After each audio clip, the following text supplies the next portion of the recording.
Hi, ఈరోజు శనగపప్పు ఆలుగడ్డ కూర చేసుకోబోతున్నాం టమాటా వేసి. దానికోసం శనగపప్పుని ఒక కప్పు తీసుకున్న కుక్కర్లో ఒక 2 విజిల్లు వచ్చేలాగా ఉడకబెట్టుకోవాలి. అలాగే ఒక పావు కేజీ ఉంటాయి ఆలుగడ్డ, వీటిని కూడా కొంచెం ఉడకబెట్టుకోవాలి. ఒక 50-60% ఉడకబెట్టేసుకోవాలి. పప్పులో ఉప్పు వేసుకొని ఉడకబెట్టుకోవాలి.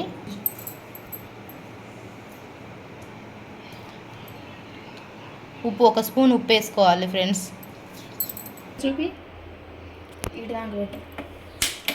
ముందుగా గ్యాస్ వెలిగించుకోవాలి ఫ్రెండ్స్. గ్యాస్ వెలిగించుకొని శనగపప్పు కుక్కర్లో వేసుకున్నాం కదా, ఒక 2 విజిల్లు వచ్చేలాగా ఉడికించేసుకోవాలి. ఇప్పుడు ఆలుగడ్డల్ని కొద్దిగా నీళ్లు వేసుకొని బాగా ఒక 80% ఉడకబెట్టుకోవాలి. మిగిలింది కూరలో ఉడుకుతాయి. కొద్దిగా సాల్ట్ వేసుకోవాలి ఆలుగడ్డలు ఉడకబెట్టుకునేటప్పుడు. ఇదిగో చూడండి, ఒక పక్క పొయ్యి మీదేమో శనగపప్పు ఉడుకుతుంది, ఒక పక్క పొయ్యి మీదేమో ఆలుగడ్డలు ఉడుకుతున్నాయి.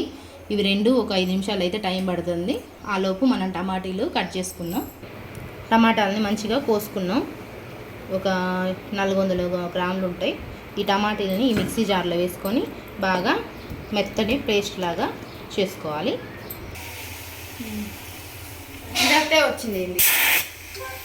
పేస్ట్ చేసుకోవాలి. చేసుకునే దాన్ని మనం ఇప్పుడు గిన్నెలోకి తీసుకుందాం.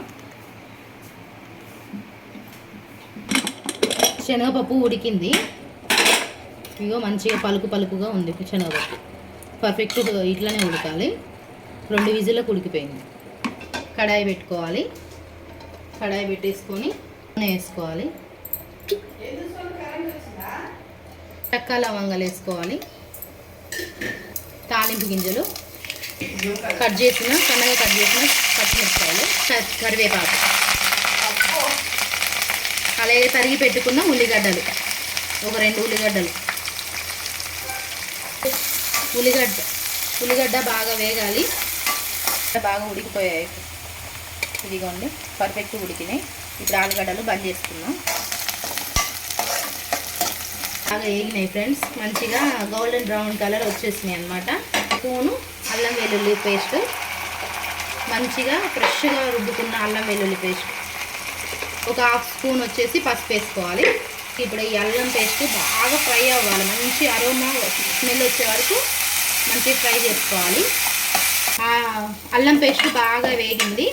ఇప్పుడు వచ్చేసి మనం టమాటా పేస్ట్ యాడ్ చేసుకోవాలి. ఈ టమాటా పేస్ట్ వేసుకున్నాం కదా, బాగా ఫ్రై అవ్వాలి. టమాటాలో పచ్చితనం అంతా పోయి మంచి స్మెల్ రావాలి, నూనె అంతా పైకి రావాలి. అప్పటి వరకు ఈ టమాటా గుజ్జుని మంచిగా ఉడికించుకుందాం. చూడండి ఫ్రెండ్స్, ఇప్పుడు బాగా ఉడికిపోయింది టమాటా పేస్ట్. నూనె అంతా పైకి వచ్చేసింది. పేస్ట్లో కూడా నీరంతా ఇనికిపోయింది అన్నమాట. ఇప్పుడు మనం కొద్దిగా రెడ్ చిల్లీ పౌడర్, కారం వేసుకొని మంచిగా కలుపుకోవాలి. దగ్గరకి బాగా మగ్గిందనమాట. ఇప్పుడు మనం ఉడకయించుకున్న శనగపప్పు నీటితో కూడా యాడ్ చేసేసుకుందాం.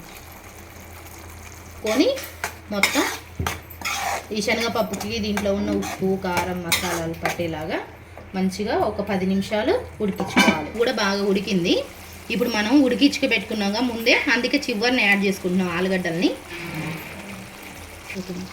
ఇప్పుడు మనం శనగపప్పు ఉడికేటప్పుడు వేసుకున్నాం, అందుకోసమని చూసి కొద్దిగా ఉప్పు యాడ్ చేసుకుంటున్న చివరిలో. ఆలుగడ్డల్ని శనగపప్పు మంచిగా ఈ గ్రేవీలో అంతా మునిగేలాగా బాగా కలుపుకోవాలి. మనం కొంచెం ఈ టమాటీలు మిక్సీ పట్టుకున్న గిన్నెలో వాటర్ కలుపుకొని వేసుకుంటున్నాం. ఒక 10-15 నిమిషాలు మంచిగా ఉడికించుకోవాలి. ఆలుగడ్డలకి పచ్చనపప్పుకి ఫ్లేవర్స్ అన్నీ పట్టుకోవాలి. నూనె మొత్తం పైకి తేలాలన్నమాట. అందుకోసం మూత పెట్టి ఉడికించే. కూర బాగా ఉడికింది. మంచిగా నూనె కూడా పైకి తేలింది. ఇప్పుడు మనం కొద్దిగా కొత్తిమీర, అలాగే ధనియాల పొడి,